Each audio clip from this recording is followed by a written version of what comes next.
যুক্তরাজ্যের সাধারণ নির্বাচনে লেবার পার্টি নিরঙ্কুশ জয় পেয়েছে। অন্যদিকে নির্বাচনে ভরাডুবি হয়েছে বর্তমান প্রধানমন্ত্রী ঋষি সুনাকের দল কনজারভেটিভ পার্টির। বাংলাদেশ সময় শুক্রবার সকাল 10:30 পর্যন্ত বিরোধী দল লেবার পার্টি 372 আসনে জয়ী হয়েছে, আর কনজারভেটিভ পার্টি 90টি আসনে জয় পেয়েছে, আর লিবারেল ডেমোক্রেটিক পার্টি জয় পেয়েছে 52টি আসনে। যদিও নির্বাচনে কনজারভেটিভদের ঐতিহাসিক পরাজয় হতে চলেছে বলে আগেই পূর্বাভাস দেওয়া হয়েছিল বুথ ফেরত সমীক্ষায়।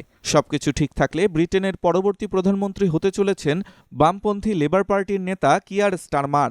এদিকে নির্বাচনী ফল নিয়ে ইতোমধ্যেই পরবর্তী প্রধানমন্ত্রী হতে যাওয়া কিয়ার স্টারমারকে ফোন করে অভিনন্দন জানিয়েছেন ঋষি সুনাক।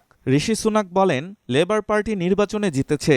আমি স্যার কিয়ার স্টারমারকে অভিনন্দন জানাতে ফোন করেছি।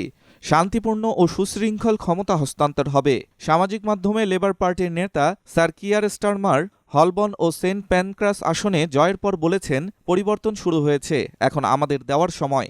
এই নির্বাচনের মধ্য দিয়ে যুক্তরাজ্যের টানা 14 বছর পর ক্ষমতা থেকে সরবে কনজারভেটিভ পার্টি। 9 জুলাই নতুন পার্লামেন্ট সদস্যদের শপথ গ্রহণ ও স্পিকার নির্বাচন অনুষ্ঠিত হবে। 17 জুলাই রাজা তৃতীয় চার্লসের উদ্বোধনী বক্তব্যের মাধ্যমে নতুন সরকারের আনুষ্ঠানিক যাত্রা শুরু হবে।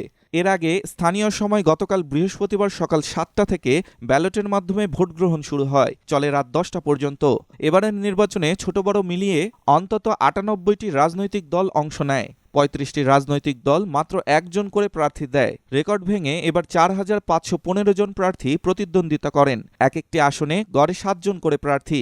317টি আসনে স্বতন্ত্র প্রার্থী 459 জন। উল্লেখ্য, জনমত সমীক্ষায় অনেক পিছিয়ে থাকা সত্ত্বেও গত মে মাসে প্রয়োজনের থেকে অনেক আগে নির্বাচনের ঘোষণা দিয়েছিলেন ঋষি সুনাক, যা তার প্রতিপক্ষকে তো বটেই, নিজের দলকেও চমকে দিয়েছিল।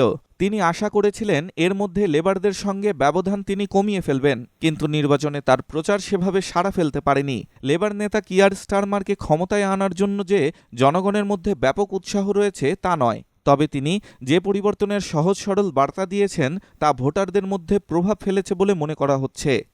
ডেস্ক রিপোর্ট, স্টার সংবাদ।